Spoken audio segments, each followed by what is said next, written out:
Au cœur de l'Auvergne, dominant de ses hautes tours la plaine de l'Allier, se dresse depuis 8 siècles le château de Vos. Un château de légende où il se passe des choses étranges. On raconte qu'au XVIe siècle, le châtelain tomba éperdument amoureux d'une très belle jeune fille nommée Lucie. Pendant qu'il était parti guerroyer, son épouse, pour se venger, la fit assassiner dans la tour carrée. On raconte aussi que depuis, Lucie revient toutes les nuits au château. Aujourd'hui, le baron Ephraim Tagori de la Tour vit seul au château. Ses insomnies le poussent souvent à arpenter les couloirs à une heure avancée de la nuit. Mais il n'erre pas son but. Où va-t-il? Je dors mal. C'est vrai que je dors très très mal. Donc je me promène. Mais ce château, pendant la nuit, vive. On attend beaucoup de choses, des armures, des chuchotements, beaucoup de choses. C'est très vivant et très intéressant. C'est là, dans la salle des pendus et dans le chemin de ronde, que chaque nuit, le baron a un rendez-vous. Un rendez-vous mystérieux qu'il ne manquerait pour rien au monde.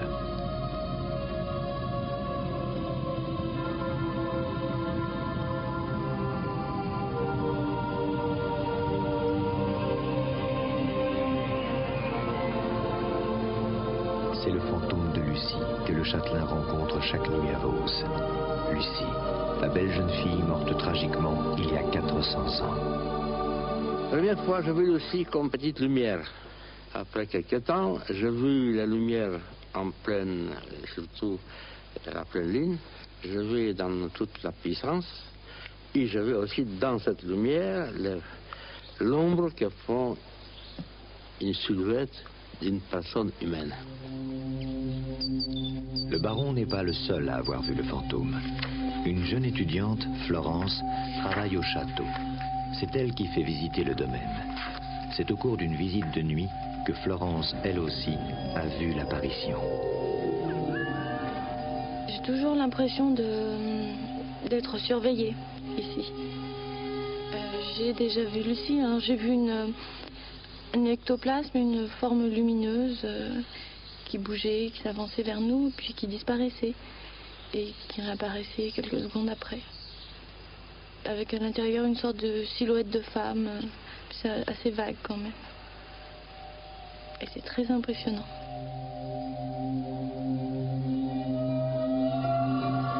Il est évident que ce château a une âme. Ce château, les pierres de ce château, de très anciens, qui a souffert, qui a vécu, qui a fait vivre ces pierres et qui est encore là d'une façon un peu mystérieuse, bien sûr, très mystérieuse même, mais très précise.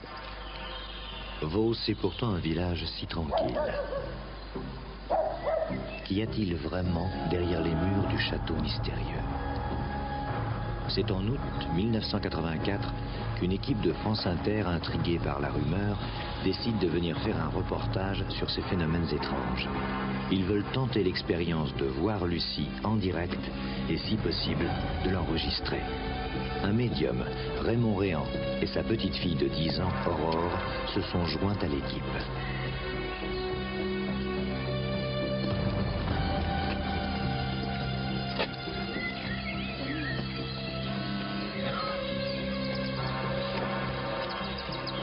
Monsieur le baron Tagori de la Tour. C'est moi-même. Joël Casgar, France Inter. Bienvenue. C'est vrai que j'ai du mal à croire aux fantômes, donc c'est vrai qu'on n'était pas très enclin à croire qu'on allait voir des ombres. Mais c'est vrai aussi que le baron avait une façon de le raconter qui était telle que ça aurait été déraisonnable de ne pas passer une nuit à rester dans le château.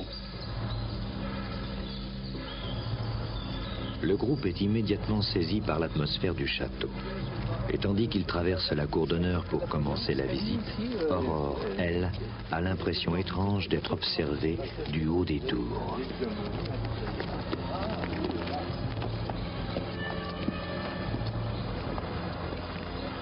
Le fantôme de Lucie va-t-il se manifester ce soir? Aurore, tu viens? J'arrive, grand-père.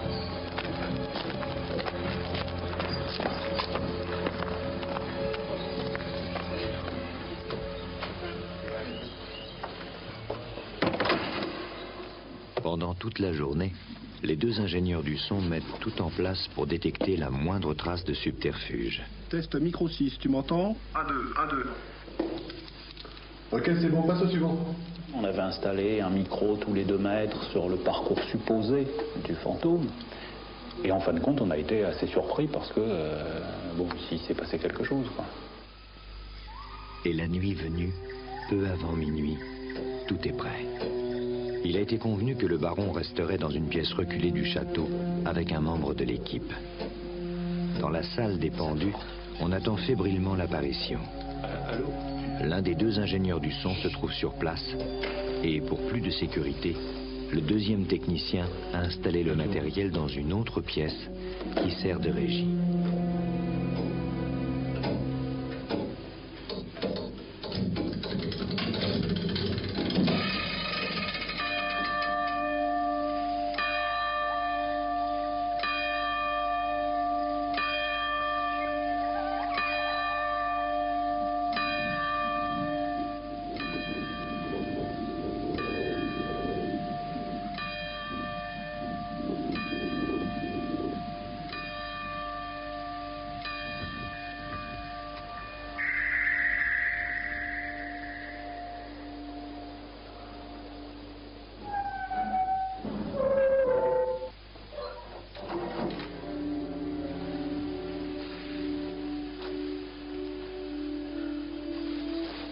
Il y a quelque chose là, près de la fenêtre. Qui le voit? Moi, je la vois. Ça grandit. Mais où? Quelle fenêtre? Là, près de la fenêtre, là, à droite. Là.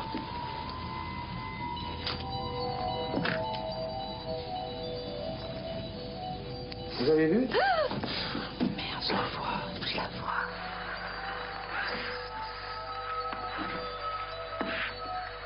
Lucie, viens. Lucie, viens.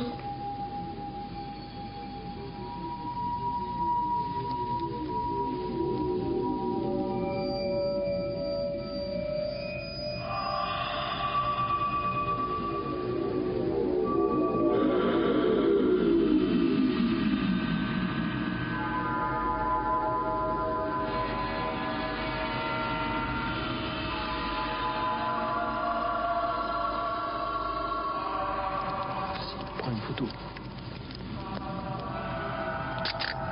Lucie, viens.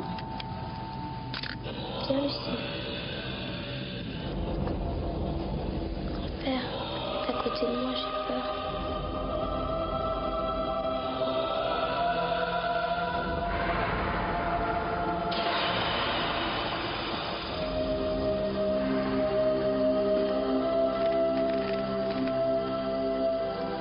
Oh là là, j'ai jamais vu ça. Regarde, elle va faire apparaître son corps.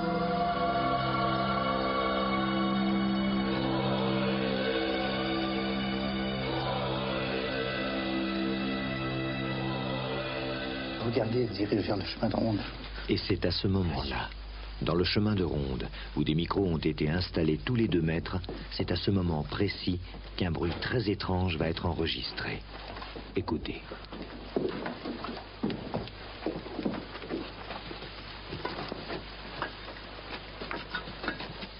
Elle grandit, elle grandit.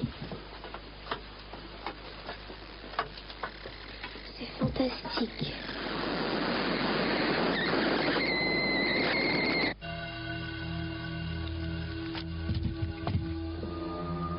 Non, j'ai jamais entendu un bruit comme ça. Surtout dans ces conditions, il était minuit et demi, dans une pièce où on est seul. Donc j'avais envie de voir et quand je suis parti pour voir, j'ai allumé ma torche et puis je m'attendais pas à les voir de dos, je les ai vus de face. Donc c'est là que je me suis rendu compte que le phénomène était entre moi et eux. Certainement, j'avais dû le traverser. Je crois que c'est terminé, on ne verra plus rien. Elle était semi-matérialisée, vous voyez, on ne la voyait pas entière. Ou alors quand je la voyais entière, on ne voyait pas les habits, on ne voyait qu'une ombre. Ou alors le visage. Et c'est seulement que quelques instants qu'on a pu la voir entière. Des fois, on voyait que la moitié du corps. Et puis, ma petite fille l'a vue et lui a dit Lucie, viens. À ce moment-là, le fantôme s'est encore plus concrétisé. Il est venu vers ma petite fille. Vous imaginez la surprise. Grand-père est à côté de moi. J'ai peur. C'est une forme un peu nébuleuse, éclairée de l'intérieur, qui est apparue par flash. Je l'ai vu donc au début de façon très floue, et puis j'ai eu 2 ou 3 flashs très importants. Et là, donc je ne pouvais plus douter de ce que je voyais.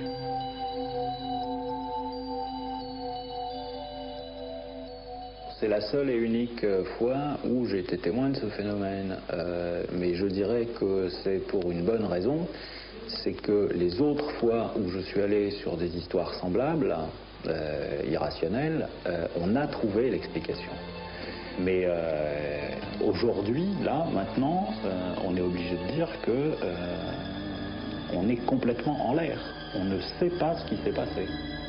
Il reste 2 preuves tangibles de cette expérience. Une photo prise cette nuit-là et l'enregistrement magnétique d'un son qui, après analyse, demeure inexpliqué.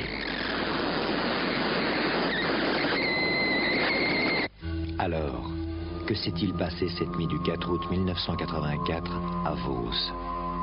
Le mystère persiste.